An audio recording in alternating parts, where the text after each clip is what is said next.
नमस्कार दोस्तों, OCN network में आपका स्वागत है। मैं हूं ओमकार चौधरी। पिछले कुछ समय के भीतर ही कुछ ऐसा घटनाक्रम हुआ है, ऐसा घटना चक्र हुआ है, जिसने एक बार फिर ये सिद्ध कर दिया कि प्रधानमंत्री नरेंद्र मोदी समय आने पर जो ब्रह्मास्त्र चलाते हैं, जो अस्त्र चलाते हैं, उसकी काट किसी के पास होती नहीं है।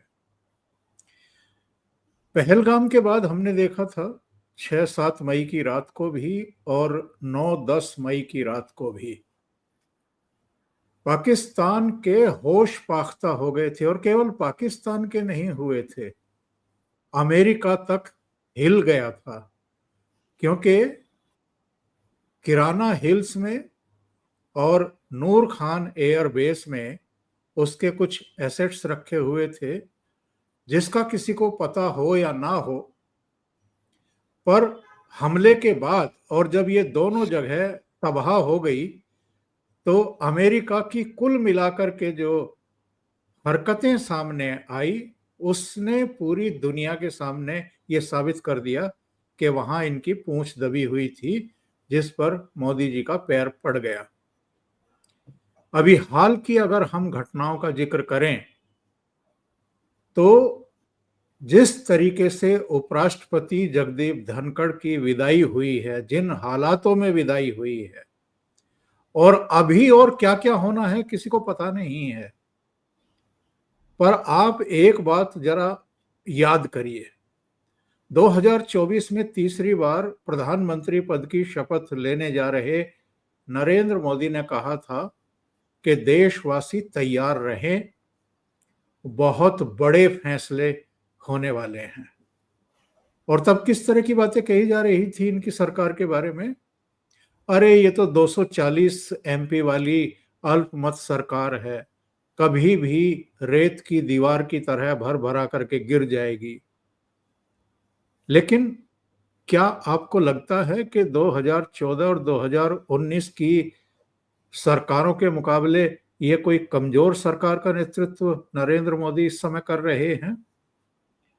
मेरे साथ जुड़ रहे हैं आपके जाने पहचाने लेखक, पत्रकार, जिनके पास 50 साल का पत्रकारीय अनुभव, और चिंतक मनीषी भाऊ तोरसेकर जी। तो भाऊ को जोड़ करके चर्चा को आगे बढ़ाएंगे। भाऊ, बहुत स्वागत है। नमस्कार। भाऊ, जो कुछ हुआ है पिछले कुछ दिनों में, डोनाल्ड ट्रंप की हम अभी छोड़ दें, उनकी चर्चा बाद में कर लेंगे अगर समय होगा। 24-25 बार एक ही उनका ट्रैक रिकॉर्ड चल रहा है कि मैंने ये कराया, मैंने वो कराया। लेकिन अगर जो इस घटनाक्रम की हम बात करें, उपराष्ट्रपति की विदाई जिस तरीके से हुई, और इस बीच प्रधानमंत्री नरेंद्र मोदी ने जो उनके पूर्व निर्धारित कार्यक्रम थे, ब्रिटेन के साथ फ्री ट्रेड का और मालदीव की यात्रा 4 दिन की, उसमें कोई संशोधन नहीं किया। ये ऑपरेशन भी किया और दोनों देशों की यात्रा करके आज शाम को उनकी स्वदेश वापसी भी हो रही है। ये बताता है कि वो कितने कॉन्फिडेंट हैं। तो मैं मोदी जी के कॉन्फिडेंस की बात नहीं करूंगा। मोदी जी जिन पर भरोसा करते हैं उनका कॉन्फिडेंस आप समझ लीजिए। हर बात में मोदी जी ने ये किया, मोदी जी ने वो किया, वो तो हम बोलते आए, अभी तो पूरा मीडिया, दुनिया का मीडिया बोल रहा है। लेकिन सवाल ये है कि जिस आराम से बिंदास होकर ये ब्रिटेन और मालदीव के दौरे पर निकल गए, यात्रा पर निकल गए, तो इनको चिंता नहीं थी कि भाई ये धनखड़ के इस्तीफे पे बाद जो कुछ राजनीति बन रही है, बिगड़ रही है, समर रही है, इसका नतीजा क्या होगा, उसकी चिंता नहीं थी। देखो, डेमोक्रेसी में हर सरकार, जो प्रधानमंत्री होता है, जिसकी सरकार बनती है, जिसके नाम से सरकार बनती है, वो हमेशा अपने मेजॉरिटी के लिए चिंतित होता है। उसको बहुत पैतरे आजमाने पड़ते, तिकड़म करने पड़ते। लेकिन ये अजीब प्राइम मिनिस्टर है जो 2 बार मेजॉरिटी लाने के बाद, तीसरे बार मेजॉरिटी गंवाने के बाद भी इतना आक्रामक है कि अब उसको फिक्र नहीं है कि भाई सरकार गिरेगी, चलेगी। आपको याद होगा 4 जून 2024 को जब नतीजे सामने आ गए और 400 पार बोलने वाले जो बीजेपी वाले नेता थे, उनकी तो बोलती बंद हो गई थी। और मल्लिकार्जुन खड़गे से लेकर राहुल गांधी से लेकर हर कोई जो एंटी मोदी है, वो तो बोला अभी तो इनको खैरात पर जीना पड़ेगा। मल्लिकार्जुन खड़गे तो यहां तक बोल गए कि अभी हम सरकार बनाने का दावा पेश नहीं करेंगे, यानी मैंडेट उनको मिली ऐसा बोल रहे थे, जबकि एनडीए के पास 293 यानी क्लियर मेजोरिटी गठबंधन की थी, जिसके लीडर मोदी थे। मोदी के नाम पर इतने लोग चुनकर आए थे, फिर भी इनका कॉन्फिडेंस देखो, हम अभी दावा नहीं पेश कर रहे। 1 साल में मैं बार बार बोल रहा हूं, अगर सबसे बड़ा बदलाव आया है तो यही लोग भूल गए कि मोदी जी अल्पमत की सरकार चला रहे, गठबंधन की सरकार चला रहे, अपनी पार्टी के अल्पमत की सरकार चला रहे। लेकिन जिस कॉन्फिडेंस से चला रहे, उसका कारण सवाल ये नहीं है। मैंने बार बार आपके या संजय दीक्षित के प्रोग्राम में एक बात बोली है कि ये असल इंडियन है, असल भारतीय है। और असल भारतीय का मतलब होता है कि वो संकट क्या है उसकी चिंता नहीं करता, उससे मैं कैसे निकल पाऊंगा ये सोचता है। ये सोचने का तरीका है। तो 303 हो, 282 हो, 240 हो, इससे कोई मतलब नहीं, उससे मैं निकलूंगा कैसे। और यही उन्होंने करके दिखाया कि आज उनको फिक्र नहीं है कि सरकार गिरेगी, गिरनी है तो गिरने दो। ये जो कॉन्फिडेंस वो इंपॉर्टेंट है। आपको याद होगा जब अमेरिका के साथ मनमोहन सिंह ने जो एग्रीमेंट किया था, उसके बाद क्या हुआ था, कितनी दौड़ धूप हुई थी, करोड़ों की लेन देन हो गई थी। सरकार बचाते बचाते मनमोहन सिंह का दम निकल गया था। और ये इंसान देखो कि वाइस प्रेसिडेंट जो आपने बनाया उसको, फिर भी वो निकल गए। 21 तारीख को शायद मेरा ख्याल है 21 की रात को कभी इन्होंने इस्तीफा दे दिया, और ये तो 48 घंटे बाद निकल गए। और पार्लियामेंट का सेशन जारी था, कुछ भी हो सकता था, ऐसा नहीं कि 15 दिन बाद 20 दिन बाद पार्लियामेंट का सेशन है, अभी अभी कुछ हो गया। तो इनके डर में चुटकी भर भी उनके दिमाग में डर नहीं था कि सरकार चलेगी या नहीं चलेगी। और ये बात मेरे लिए इंपॉर्टेंट है कि आज मोदी पर बोलना जरूरी नहीं, मोदी के जो पिछले 10-12 साल से जो साथी उन्होंने जुटाए, पूरी की पूरी सरकार देखो, पूरी की पूरी सरकार, राजनाथ सिंह है, मोदी है, नड्डा है और बाकी सब लोग हैं। कुछ तो प्रेमा खांडू होगा या हेमंत बिश्वा शर्मा होगा, हमारे देवेंद्र फडणवीस हो गए, योगी जी हो गए, ये और केंद्र के मंत्री मिलाकर देश चला रहे। मोदी जी को देश कैसा चलेगा, इंटरनल पॉलिटिक्स क्या होगी, इसकी चिंता नहीं है, क्योंकि इन्होंने पिछले 10 साल में जिस ढंग के साथी इकट्ठा किए, उनको देश कैसा चलेगा उसकी फिक्र नहीं है। दुनिया में देश का दबदबा कैसे बनाए उसकी चिंता में वो रहते, उसकी दांवपेच खेलते रहते। वो तो धनखड़ वगैरह बिल्कुल छोटी, मल्लिकार्जुन खड़गे वगैरह बिल्कुल छोटी बात है।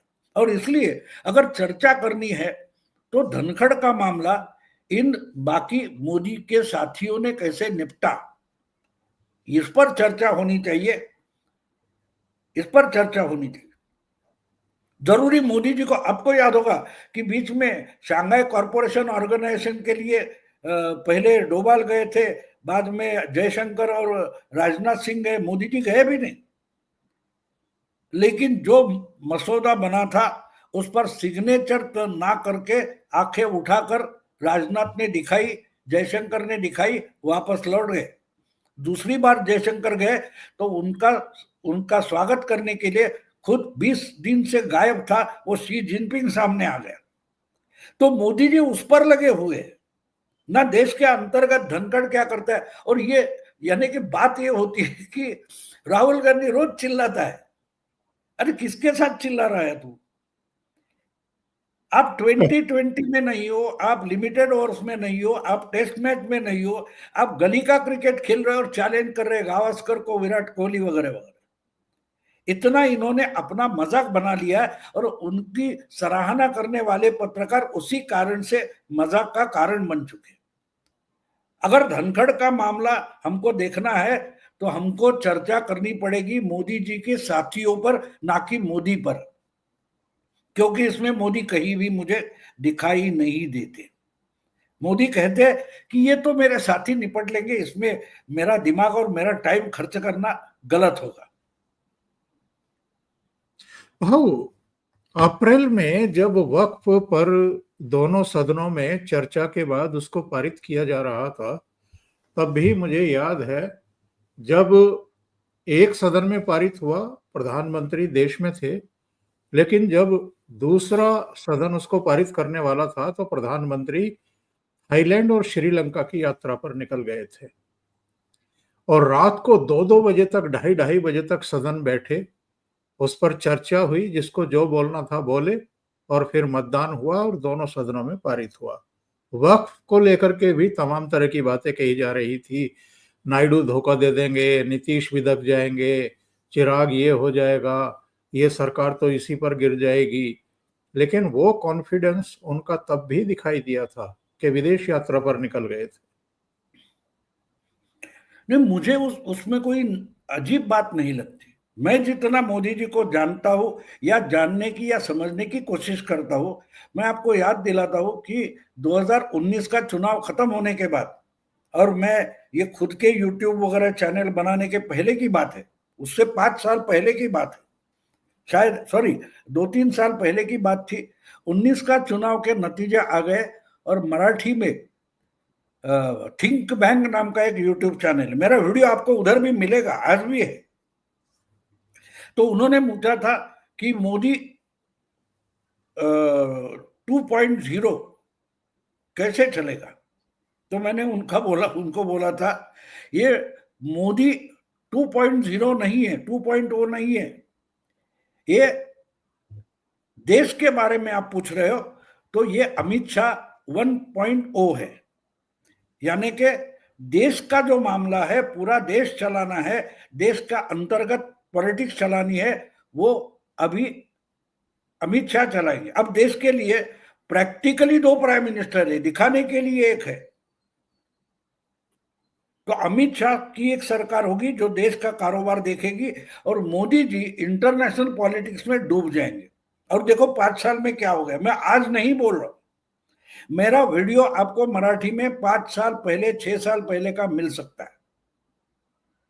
तो बात यह है कि जिस ढंग से देश चलाना है उसका ढांचा बनाने में पहले 5 साल गए थे, उसके बाद अमित शाह पिक्चर में आ गए। वैसे तो 80 में से 71 सीटें यूपी से जीत कर लाए थे अमित शाह, उसी वक्त केंद्र सरकार में आ सकते थे, लेकिन आए नहीं। उन्होंने पार्टी की प्रेसिडेंटशिप ली और पॉलिटिकली पार्टी को पक्का किया। पार्टी के जड़े जमीन से इतनी जुड़ी है, उसके बाद 5 साल अमित शाह आ गए और ये काम उस पर छोड़कर मोदी जी इंटरनेशनल पॉलिटिक्स में चले गए।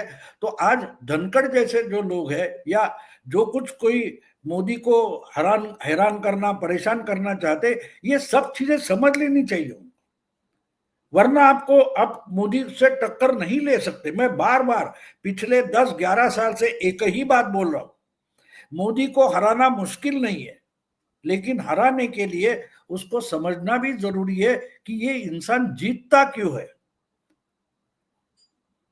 तो बात यह है कि मोदी जी जीतना चाहते। मैं आपको एक अलग सा एक रेफरेंस देता हूं। मुझे एक बार प्रोग्राम में, पब्लिक प्रोग्राम में ये पूछा गया कि आपने तो 50 साल से राजनीति, पत्रकारिता किए, देखी है, लेकिन स्कूल के टाइम से आप दावा करते हो कि स्कूल के टाइम से आप पॉलिटिक्स समझने की कोशिश कर रहे हो। तो बाला साहब ठाकरे से भी बड़े नेता थे, आचार्य अत्रे, कॉमरेड डांगे, एस.एम. जोशी, नाना साहब गोरे, महाराष्ट्र में 6-7 ऐसे बड़े नेता थे। उनके सामने तो बाला साहब ठाकरे बिल्कुल छोटे लगते थे। फिर अगर वो 6-6 7 इकट्ठा होकर गठबंधन करके भी कांग्रेस को हरा नहीं पाए थे, उनको बाला साहब ठाकरे ने कैसे हरा दिया? तो मैंने उसका, मुझे अच्छा सवाल लगा, मेरे दिमाग में उसका जवाब तैयार था, लेकिन मुझे ही मालूम नहीं था कि जवाब तैयार है। तो जवाब ये था कि जो कोई थे पहले, वो हर चुनाव में एक ही बात बोलते थे, कांग्रेस नालायक है, कांग्रेस निकम्मी है, कांग्रेस को हराना है। तो लोगों के मन में ये सवाल उठता था, ठीक है भैया आप बोलते हो तो कांग्रेस को हराते, फिर सरकार कौन चलाएगा? इन्होंने कभी नहीं कहा कि दे दो हमारे हाथ में अधिकार, हम सरकार बनाते, हम महाराष्ट्र चलाते। बाला साहब ठाकरे अलग थे, जिन्होंने कैंपेन चलाया कि मेरी हाथ में सत्ता दो, मैं रिमोट से सरकार चला के दिखाता हूं। और 5 साल में महाराष्ट्र एक आखिरी प्रांत था, आखिरी राज्य था जहां कांग्रेस हार गई। हर राज्य में कांग्रेस कभी ना कभी हारी थी, लेकिन महाराष्ट्र में नहीं हारी थी। वो उसके बाद हारी क्योंकि लोगों को विश्वास हो गया कि हाँ, अगर हम कांग्रेस को हटाएंगे ये सरकार चलाएंगे। आज आप मुझे जवाब दीजिए, 10 साल से जो राजनीति चल रही है, मोदी को हटाओ। अरे मोदी को हटाते यार, तुम क्या करोगे वो तो बताओ।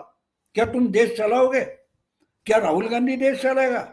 जो अपनी पार्टी नहीं चला पाया, जो अपनी पार्टी जो थी उसको बिगाड़ कर तहस महस करके भाग गया, इसके हाथ में देश कैसे दे दे? ये तो लोग सोचते हैं। और इसलिए जरूरी ये होता है कि मोदी जी हो या बीजेपी हो, इनको हराना मुश्किल नहीं है, लेकिन जैसे लोग सामने विपक्ष में खड़े हैं उनके लिए नामुमकिन है। इसका मतलब मोदी जी का कोई अल्टरनेटिव नहीं है, ऐसे मैं बिल्कुल मानता नहीं, लेकिन वो अल्टरनेटिव आना है। जैसे मोदी आने तक वाजपेयी हो, अडवाणी हो, राम मनोहर लोहिया हो, बहुत बड़े नेता हो गए, चरण सिंह वगैरह, लेकिन वो कांग्रेस को एक हाथों से हरा नहीं पाए थे, जो चमत्कार मोदी ने किया, क्योंकि वो सरकार बनाने की सोचते तक नहीं थे, सरकार चलाने की बात सोचते नहीं थे। मोदी अलग है, मोदी का मटेरियल अलग है, ये सरकार चलाना चाहते हैं, सरकार सिर्फ बनाना नहीं चाहती। और ये अगर फर्क हम समझे तो बाकी चीजें याद आती है। उसके सामने धनखड़ वगैरह जो प्रॉब्लम है, वो मुझे लगता है कि बहुत आसान प्रॉब्लम है। ऐसे गए गुजरे दाव पेच से आप जीत नहीं पाओगे। मुझे और एक बात जाते जाते आपको बोल दूं, जब 73 में पहली बार वर्ल्ड कप हुआ था, तो वर्ल्ड कप यानी लिमिटेड ओवर्स मैच थी, खेल होता था, तो आप कितनी देर पिच पर डटे रहे उससे मतलब नहीं था, आप रन्स कितने बनाते हो, आपकी विकेट नहीं गिरी उससे मतलब नहीं था।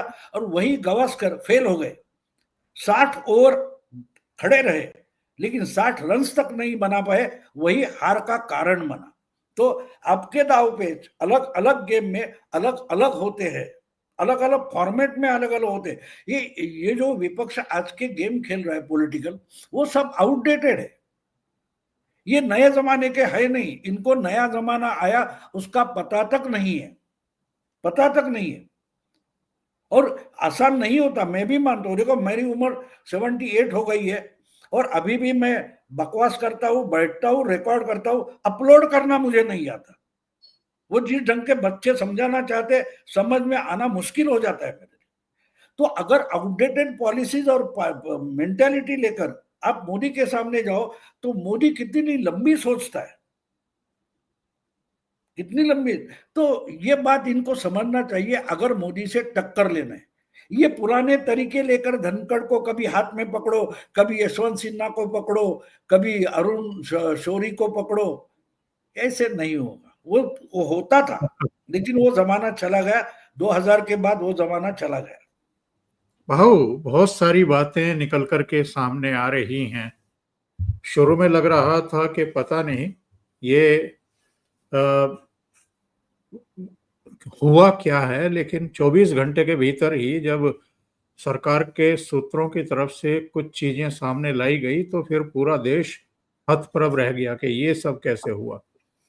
सब जानते हैं कि धनखड़ जो है वो तो अननोन कहीं दबे छिपे पड़े थे, मोदी उनको लाए, गवर्नर बनाया पश्चिम बंगाल का, उसके बाद एक और उनको सम्मान दिया, उपराष्ट्रपति बनाया देश का और राज्यसभा की जिम्मेदारी उनको सौंपी। लेकिन जो चीजें आ रही हैं वो तो बहुत चौंकाने वाली हैं कि साहब राष्ट्रपति और प्रधानमंत्री के साथ सरकारी दफ्तरों में मेरा भी फोटो लगे, कहीं विदेश यात्रा पर थे तो मेरा स्वीट जो है वो उससे कम थोड़ा होना चाहिए जितना प्रधानमंत्री को होटल में बुक किया जाता है। इसके अलावा राज्यसभा टीवी के संपादकों से, स्टाफ से ये कहना कि राज्यसभा टीवी तो उपराष्ट्रपति के लिए होता है, प्रधानमंत्री के लिए तो डीडी न्यूज़ है।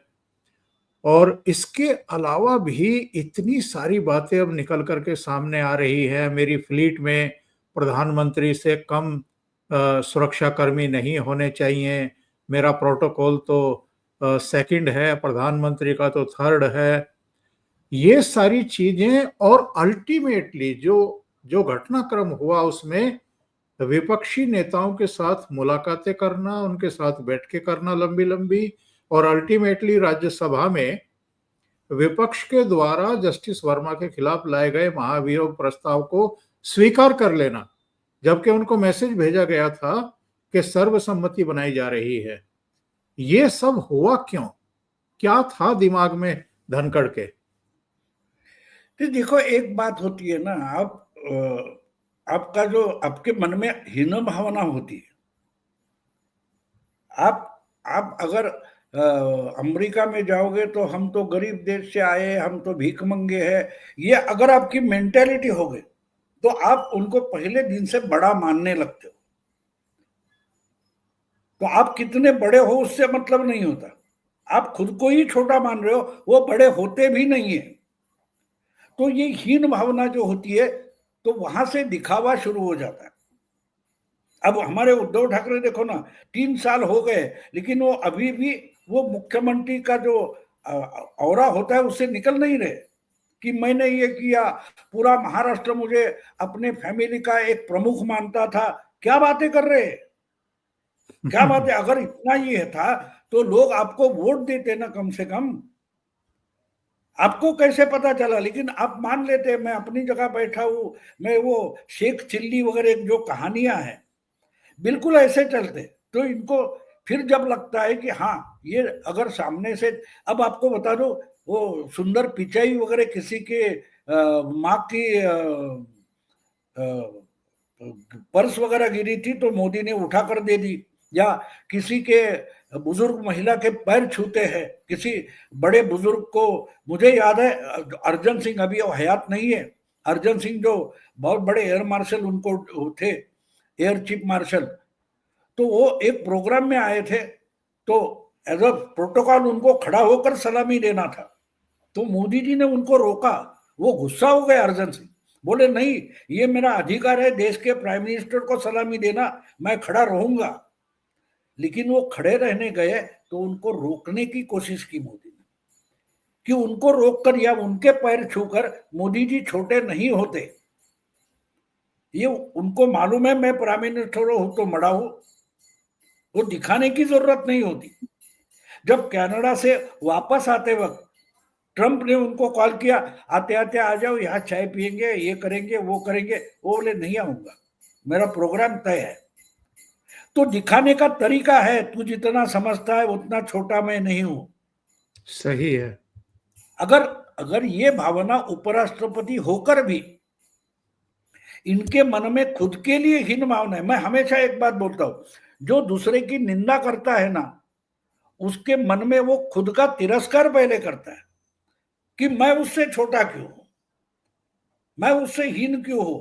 ये अपनी हीन भावना है, फिर उसका रिफ्लेक्शन करके वो उसको गाली देता है, वो खुद को गाली देता है, मैं छोटा क्यों, मैं क्यों नहीं बड़ा हूं। ये जो हीन भावना है ना, इससे मैं फिर मेरा प्रोटोकॉल ये होना चाहिए, सिक्योरिटी इतनी होनी चाहिए, स्वीट इतना बड़ा होना चाहिए, ये सब चीजें बाद में आती। वरना आप जहां बैठोगे, अरे मोदी जहां जाते हैं वहां डायस्पोरा खड़ा हो जाता है उनको मोदी मोदी करने के लिए, या कोई लैटिन अमेरिका का कोई प्रेसिडेंट है, वो उनको उनके पैरों पर सर रखता है। तो क्यों रखता है? वो क्या प्रोटोकॉल होता है? नहीं होता है ना। कोई लड़की है, कोई डिप्लोमेट है, कहीं पैर छूती है, क्यों छूती है? मोदी तो उनको रोकते हैं, मोदी रोकते हैं उनको, क्योंकि उसके पैर छूने से मोदी बड़े नहीं होते, ये मोदी जी को मालूम है। 10 लोग मेरे पैर छुएंगे इसलिए मैं बड़ा नहीं होता। हमारे मराठी में एक बड़ी बढ़िया संत थे नामदेव, जो आगे चलकर पंजाब वगैरह गए थे, गुरु ग्रंथ साहिब में उनकी कविताएं है, तो उनके बारे में कहानी बढ़िया है। वो एक कोई बड़े संत थे, वो बहुत संतों का मेला बैठा था, तो सर पर हाथ मारकर देखते थे, तो उन्होंने नामदेव को बोला, तेरी मटकी अभी पक्की नहीं है, कच्ची है। तो बोले क्यों? बोले तेरा कोई गुरु नहीं है। तो बोले कैसे गुरु करूं? तो बोले अमुक अमुक जगह जहां, वहां तेरा गुरु बैठा है उस मंदिर में। तो विसोबा खेचर नाम के एक संत थे, वो वहां बैठे थे, मंदिर में गए, ये देखते कि भोलानाथ की पिंडी पर पैर रखकर बैठे, सोए, और पैर कहां रखे? भोलानाथ की पिंडी पर। तो नामदेव हैरान हो गए, बोले ये क्या तरीका है, ये क्या तरीका है, भगवान के सर पर पैर रखकर बैठे हो? तो विसोबा खेचर बोले, माफ करना बच्चे, तू ही उठाकर, मैं तो बूढ़ा हो चुका हूं, हटा ले। ये हटा लेते तो वहां से एक पिंड निकल कर आती है, जहां जहां खिसकाएंगे पैर वहां से पिंड निकल कर आती है। तब उनको पता चला कि मैं जो ऊंच नीच कर रहा हूं वो गलत है, पैर कहां रखे है उससे इनकी ताकत बढ़ती नहीं, ना सामने वाले की कम होती है। ये पहला पार्ट था। तो जिसको ये मालूम ही नहीं है, वो अपना मैं कितना बड़ा हूं ये दिखावा करना चाहता है, और उसमें वो फंस गए। केजरीवाल थे ना, आपके हाथ में जितना अधिकार है उससे काम कर सकते थे, शीला दीक्षित ने किया है, मदनलाल खुराना ने किया था। तो पूरा राज्य चाहिए, अधिकार चाहिए, होम मिनिस्ट्री चाहिए, क्यों रो रहे थे?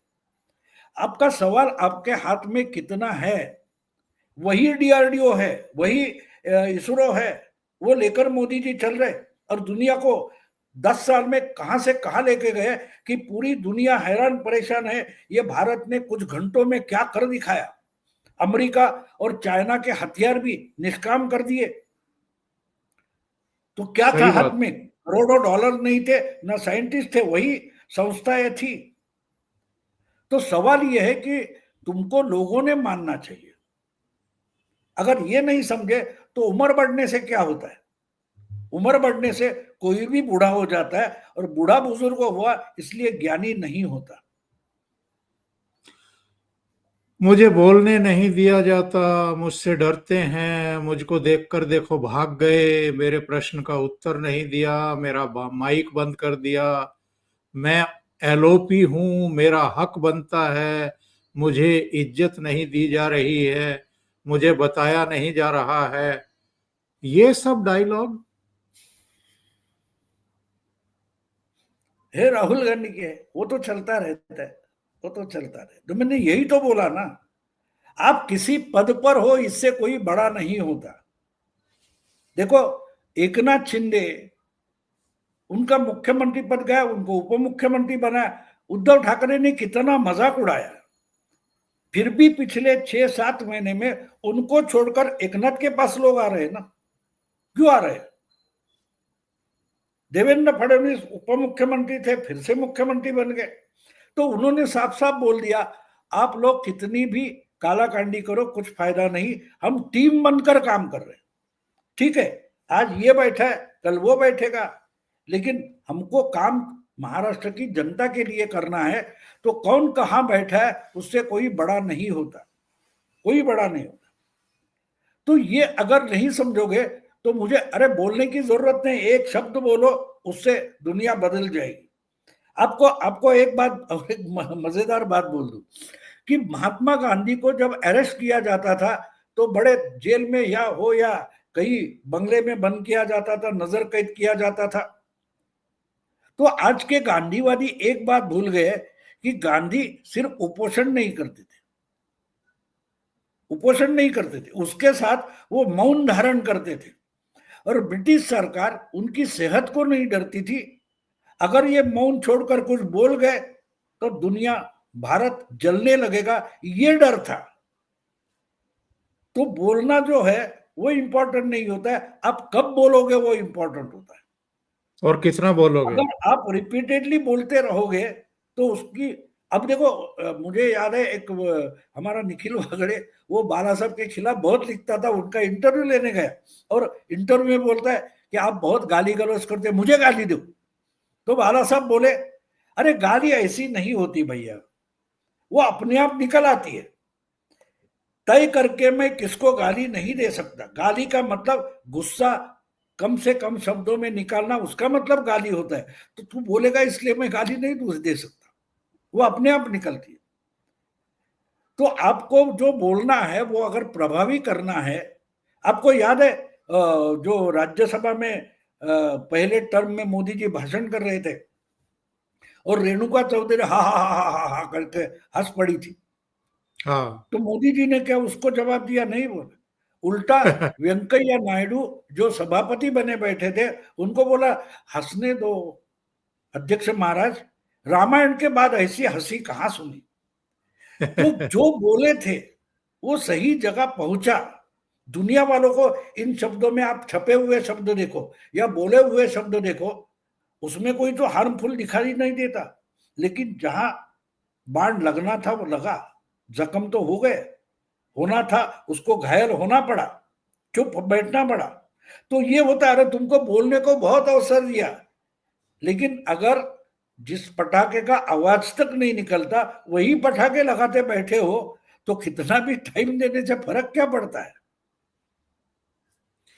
भाव ये जो तमाशे हर हाँ, और संसद एक बात और बोल दूं, ये जो माइक बंद करते उसकी याद दिला दूं, बहुत पुरानी बात है, 50 साल पुराना, कोई मुंबई का ब्रेवॉर स्टेडियम है, वहां फिल्मी सितारों का ऑर्केस्ट्रा था और अचानक उस समय का जो टेक्नोलॉजी थी, तो अचानक क्या हो गया कि लता मंगेशकर जो गा रही थी वो माइक बंद हुआ, तो उसने गाना नहीं रोका, वो चलते चलते दूसरे माइक तक चली गई और गाना कंटिन्यू किया।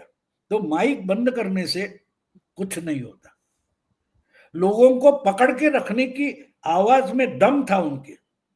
तो माइक बंद करने से अगर लता मंगेशकर की आवाज बंद नहीं होती तो राहुल गांधी किस झाड़ की पत्ती है, किस खेत की मोदी है। नहीं, बात ये है कि आपको कितने लोग सीरियसली ले रहे हैं, क्योंकि सबको अब पूरे देश में सबको पता लग गया है कि हर संसद सत्र में ये शुरू के कई दिन तमाशा बनाएंगे, प्ले कार्ड लेंगे, प्ले कार्ड पर लिखे हुए शब्द बदलेंगे, मुद्दे बदलेंगे। इनकी ड्रेस कोड भी अब तय हो गई है, किसी दिन काले कपड़े, किसी दिन काले दुपट्टे, ये सब डाल करके ये पहुंचते हैं। तो लोगों ने सीरियसली लेना बंद कर दिया है इनको भाव। हम बिल्कुल, हमारे मराठी में एक कहावत है, सदा मरे त्याला कौन रडे, यानी जो हर दिन मरता है उसके लिए कौन रोएगा।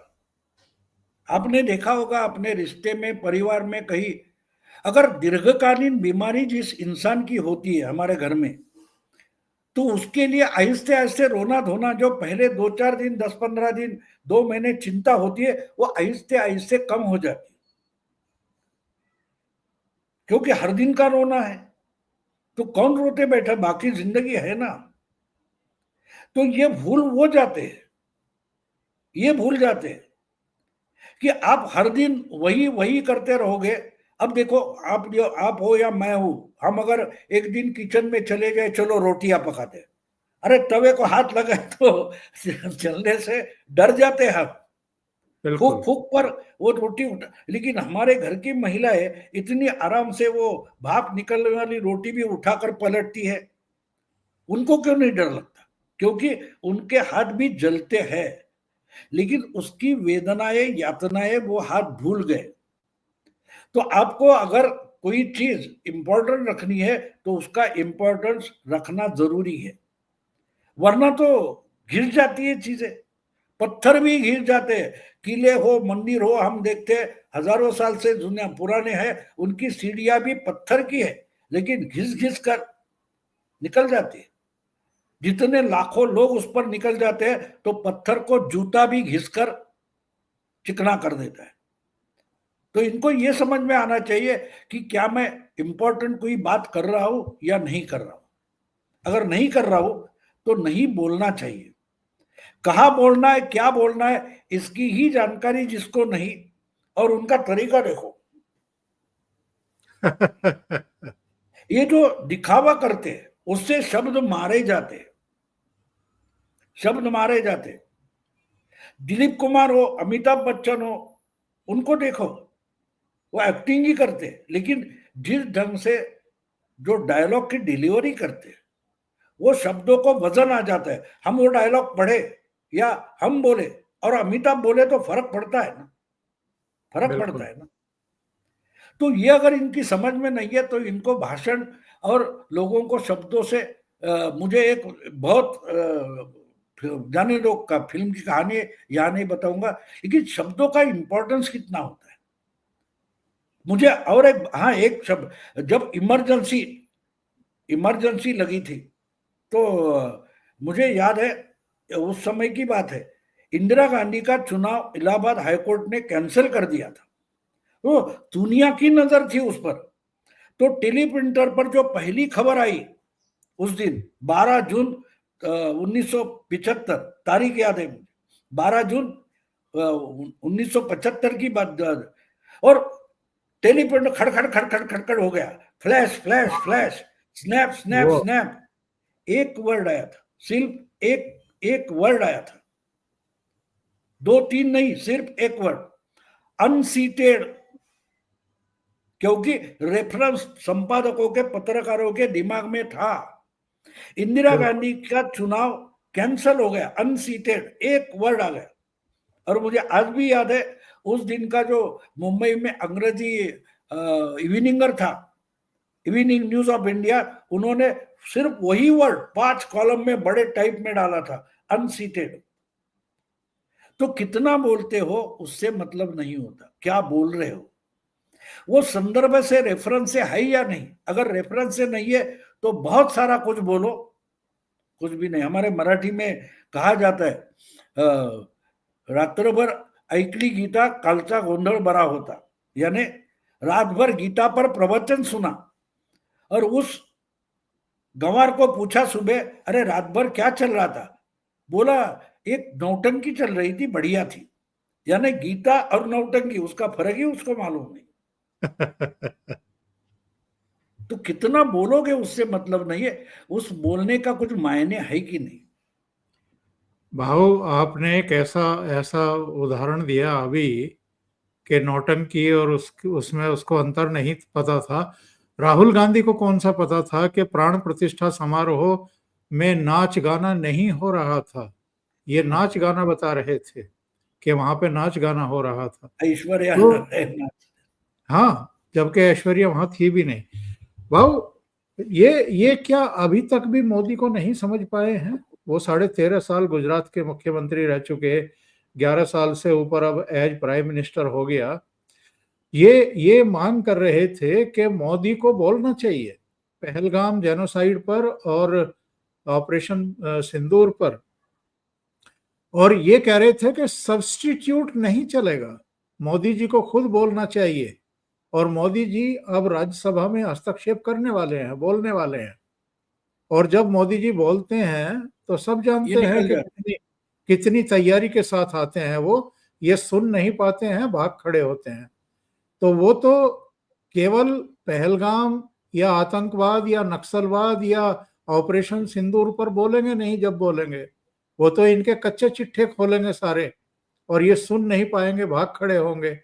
तो आ बैल मुझे मार। बिल्कुल नहीं। देखो, एक बात होती है ना, ये हम नाके पर जो गवार लड़के खड़े होते हैं, टपोरी खड़े होते हैं, वो लड़की को छेड़ते, इससे ज्यादा राहुल गांधी कुछ भी नहीं कर रहे ना, विपक्ष इससे ज्यादा कुछ कर रहा है। हम जो रोड रोमियो बोलते हैं, नाके पर नुक्कड़ पर खड़ा होकर आज आने जाने वाली लड़कियों को छेड़ते हैं, और जब उसी में से कोई लड़की उठकर जूता फेंक कर मारती है तो मैं पीड़ित हूं, मैं विक्टिम हूं करके चिल्लाना शुरू करते। इससे आज का विपक्ष थोड़ा भी अलग नहीं है। अगर ये सिनेरियो आप समझ लो तो आपको पता चलेगा इनका फेल्योर कहां है। राहुल गांधी को इसको बोलना चाहिए उनको, अरे बात यह है कि आपको सरकार जवाब दे रही है, आप सब समझो और उसमें जो खामियां है वो निकालो, सरकार को कॉर्नर करो, ये अपोजिशन का काम होता है। एक समय था, मुझे याद है लोहिया जी का एक भाषण था जो नेहरू जी ने उस वक्त बजट पेश किया था, और हर इंसान का, भारतीय का हर दिन का इनकम जो है वो 15 आना है सर, बोला था कि पर डे पर पर्सन इनकम कितना है, तो 15 आना है। तो लोहिया जी ने वही बजट उठाकर, वही आंकड़े उठाकर बोला था कि 15 आना नहीं 3 आना है, और वो बड़ा वो डिबेट माना जाता है, 3 आना बनाम 15 आना। और एक बात याद है, रेलवे बजट पर जब लोहिया जी बोले थे, इस देश में एक भी गाड़ी किसी भी स्टेशन पर कभी भी समय पर नहीं आती किसी भी दिन, तो उसको जवाब तक नहीं दिया। पूरी की पूरी जो ट्रेन का टाइम टेबल था वो 2 घंटे से लेकर 12 घंटे तक लंबा कर दिया। ये ताकत होती थी अपोजिशन की। और उस वक्त याद होगा आपको, उस वक्त एलओपी नहीं हुआ करता था, क्योंकि किसी भी पार्टी के 50 से ज्यादा मेंबर नहीं चुनकर आते थे।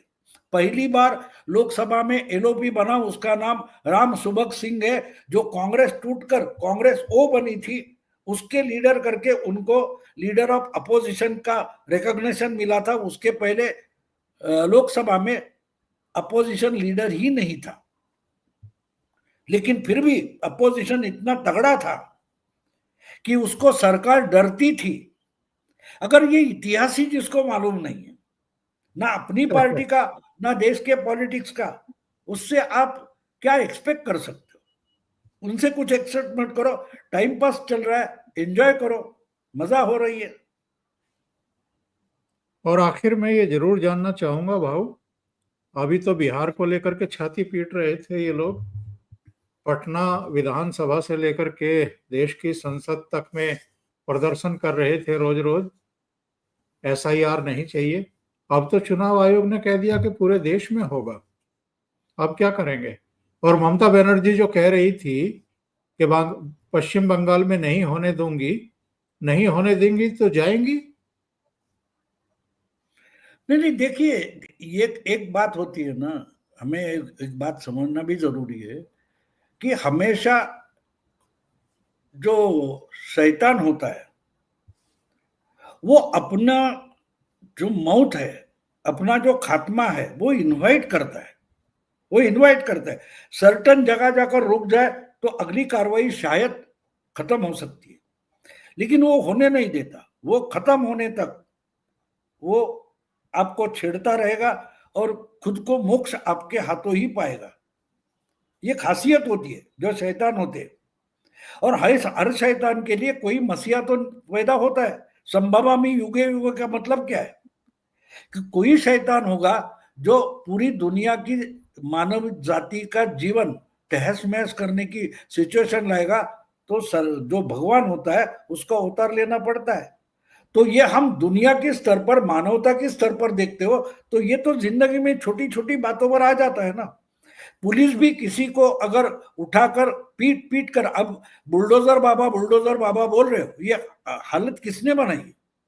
अचानक योगी आए? नहीं, क्योंकि योगी जी को मालूम है मैं जितना ये करूंगा लोग उतना पसंद करेंगे, लोग तंग आ चुके हैं, क्योंकि हम अपना कमाते हैं, अपना खाते हैं, सर हमको तरीके से जीने तक नहीं दोगे तो नहीं चलेगा।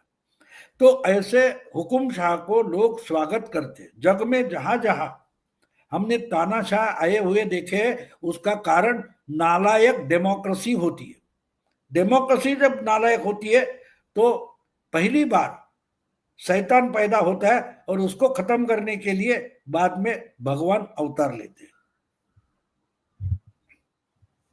ये जो मुहिम शुरू हुई है ये क्या रंग दिखाएगी, और देश विरोधी जितने भी हैं या जिनकी मृत्यु हो चुकी है, जो शिफ्ट हो चुके हैं, उनके नाम मतदाता सूची से क्यों ना काटे जाएं, इसका कोई जवाब इनके पास नहीं है। भाऊ बहुत बहुत धन्यवाद आपका, आप जुड़े नमस्कार। और बहुत महत्वपूर्ण मुद्दों पर आपने चर्चा की। Thank you so much. Okay. नमस्कार।